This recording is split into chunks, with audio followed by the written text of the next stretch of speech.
Hello everyone, welcome back to my cooking channel cook with রিমিস kitchen. আজ নিয়ে এসেছি নিরামিষ একটা কাবাব রেসিপি। ছোলার ডাল আর সয়াবিন দিয়ে যে কত সুন্দর একটা রেসিপি হতে পারে এবং সেটা কাবাবের রেসিপি। এই রেসিপিটি পুরো না দেখলে বুঝবেন না এবং অসাধারণ একটা রেসিপি, খেতে তো অ্যামেজিং টেস্ট। রুটি কিংবা ভাতের সঙ্গে দারুণ একটা মানানসই নিরামিষ কাবাব রেসিপি। তো চলুন দেখে নিই এই সোয়াবিন আর ছোলার ডাল দিয়ে আমি কিভাবে এই কাবাবটা তৈরি করলাম, এবং যেটা খেয়ে মূলত কেউ বুঝতে পারবে না এটা চিকেন কিংবা মাটন কিংবা সয়াবিন। তো চলুন দেখে নিই এই সয়াবিন কাবাব কিভাবে বানাচ্ছি। তার জন্য আমি এখানে সয়াবিন নিয়ে নিয়েছি 2 মুঠো মতো, আর ছোলার ডাল নিয়েছি 1 মুঠো। এখানে আদা রসুন গোটা নিয়েছি হাফের থেকেও একটু কম, পেঁয়াজ কুচিয়ে নিয়েছি, আর 3-4টে শুকনো লঙ্কা নিয়েছি। নিয়ে আমি এটা সবগুলোকে নিয়ে খুব ভালোভাবে ধুয়ে নিয়ে ফিরছি। বাকি কী মশলা দিচ্ছি সেটা দেখাচ্ছি। আমি ভালোভাবে ধুয়ে নিয়ে ফিরে এসেছি। এর মধ্যে আমি আন্দাজ মতো লবণ দিয়ে দিচ্ছি, একটু হলুদ গুঁড়ো দিয়ে দিচ্ছি, আর বিশেষ একটা ইনগ্রেডিয়েন্টস এখানে আমি দিচ্ছি, সেটা হচ্ছে বিরিয়ানি মশলা পাউডার। এটা আমার ঘরে বানানো পাউডার। আমার রেসিপিটা আছে আমার চ্যানেলে, গিয়ে দেখলে দেখতে পারেন।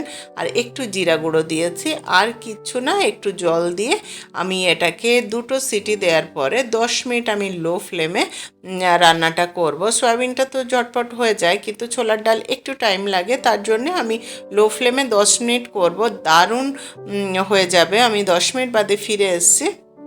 10 মিনিট না, 10 মিনিট বাদে অফ করে দিয়েছিলাম।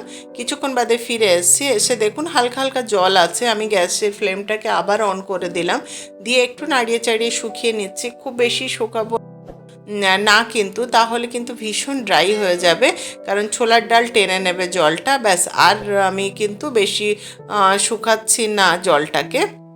এবারে আমি একটা পাত্রে তুলে নিচ্ছি, নিয়ে ঠান্ডা করে আমি মিক্সিতে পিষে কিংবা পারলে শিলেও পিষতে পারেন, পিষে ফিরছে। কিছুক্ষণ বাদে আমি এটাকে মিক্সিতে পিষে নিয়ে ফিরলাম। আমার কাবাবের জন্যে একদম বেসিক জিনিসটা রেডি হয়ে গেছে। এবার শুধু কাবাবের শেপ দিতে হবে, আর ভেজে নিলেই ব্যাস রেডি আপনার নিরামিষ চিকেন কাবাব। তো অবশ্যই ট্রাই করবেন। আমি যে প্রসেসে বানাচ্ছি, হাতে একটু তেল নিয়ে নিলাম, নিয়ে আমি কাবাবের শেপ দিয়ে দিচ্ছি। এটা আপনারা ডিপ ফ্রাই করতে পারেন, এছাড়া শ্যাডো ফ্রাইও করতে পারেন। খুব দারুণ একটা রেসিপি এবং হেলদি। অবশ্যই কাবাবের স্বাদ মিটবে কিন্তু এই রেসিপিতে। রুটির সঙ্গে কিংবা পরোটার সঙ্গে দারুণ যায় এই রেসিপিটি।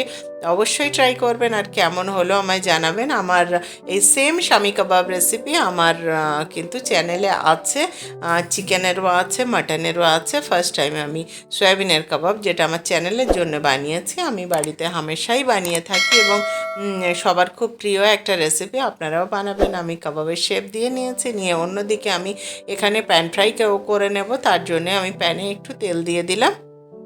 তেলটা গরম হলে আমি যে কাবাব শামি কাবাব শেপ দিয়ে রেখেছি সেটা আমি এখানে দিয়ে বোথ সাইড একটু গোল্ডেন ফ্রাই করে তুলে নেব, নিয়ে পরিবেশন করব রুটি কিংবা পরোটার সঙ্গে। অসাধারণ একটা কাবাব রেসিপি শেয়ার করলাম। আমার চ্যানেলে নতুন ভিউয়ার্স হলে এক্ষুনি একটা লাইক করে দিন, কমেন্ট করে জানাতে ভুলবেন না কেমন হলো, আর অবশ্যই সাবস্ক্রাইব করবেন, পাশে থাকা বেল আইকন প্রেস করতে ভুলবেন না। আর আমার চ্যানেলে প্রচুর রেসিপি আছে, গিয়ে দেখবেন। ভালো লাগলে একটা কমেন্ট করে আসবেন, আর অবশ্যই একটা লাইক করে দিন। লাইক পেলে আমরা এনকারেজ হই, আর আপনারা আমার ভিডিও বেশি বেশি দেখলে আমি ভালো ভালো রেসিপি নিয়ে হাজির হব আপনাদের সামনে। কথা দিচ্ছি, ঘরে থাকা ইনগ্রেডিয়েন্টস দিয়ে বানানো যাবে এমন সমস্ত রেসিপি দেখাবো, চেষ্টা করব দেখানোর। অবশ্যই যেটা মূলত মধ্যবিত্তের সামর্থ্যের মধ্যে হয় এমন রেসিপিগুলো আমি শেয়ার করতে থাকবো। আপনারা আমার সাথে থাকবেন, আমার চ্যানেলের সাথে থাকুন। প্রচুর রেসিপি আছে, কি অবশ্যই একবার দেখবেন। আমার কাবাবগুলো বোথ সাইড ফ্রাই হয়ে গেছে।